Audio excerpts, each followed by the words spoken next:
First Breath Mothers. I'm here. My name is Herb Byers, the Executive Director of Healthy Homes, Healthy Families Coalition, Inc. And I'm here today to show you what a healthy home is. We're in the home of a mom that has created a smoke-free home. This is one that has attended a smoking cessation class and has really successfully cut down on the smoking. Yes, and I see some of your strengths that you have in the house are the corner protectors for your tables and also your outlet covers as well. So those are very cost-effective and safe for your children. And I also see that you have the safety knob cover so that the children can't turn the knob, so that's really good. And you have the lock so that the children can't get to any of the cleaning products, and so that's also a great thing to have the locks on the cabinets. Garbage can with lid is awesome. Good integrated pest management. And you want to make sure that medicines are put up high and out of the reach of children. And it's so important, so I'm glad to see that you have a working carbon monoxide detector. You can see by the light and so on, so that's really great. And so I see that you have the non-slip mat in here, which is great. And also you have that. We have the incline baby mat for washing the baby, and it's always important never to leave your baby, not even for a second. Good solid floors, which is good, but you will want to also get something for the toilet so that it's child safe, as well as for the cabinets. You want to make sure that it's child safe.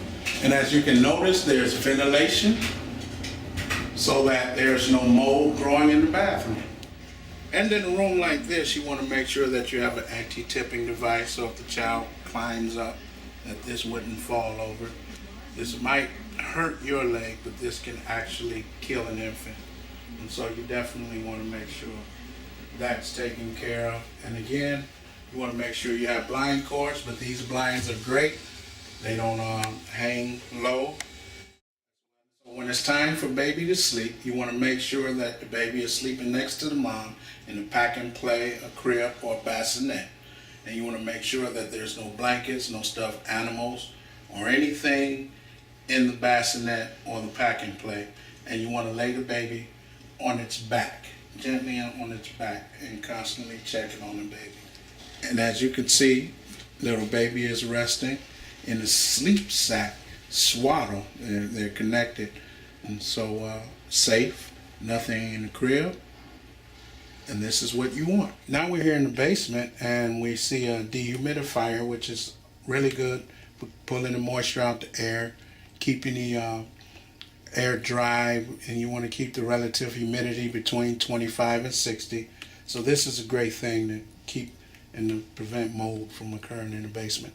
And also it's good for the air quality because you're not breathing in the mold spores. And this is a furnace filter. And you want to always make sure you have the correct size, but you want to make sure that if you have the 90-day filters that you change them every 90 days, always mark on there when you put it in so that when you check, you'll pretty much know. And if you find your house dusty, it's probably because you have a dirty furnace filter. So always put that in the direction of the airflow. And then make sure it's sealed back closed so no air gets out, but make sure you have the proper size as well. And so I see that you have the dryer vented, which is really good for air quality, keeps carbon monoxide out the house. Another thing that you want to do is to make sure that you're cleaning the filters in the dryer, and that you're cleaning from the outside as well to make sure that no type of dust is stuck in the venting system. This is your hot water heater, and you want to make sure that your water is set at 120 to prevent burns and scalds, especially on children. Their skin is much softer, but also adults can be burned as well. And so we just often ask that you don't allow smoking or you don't smoke in the home. And we give kudos to Herb for stopping.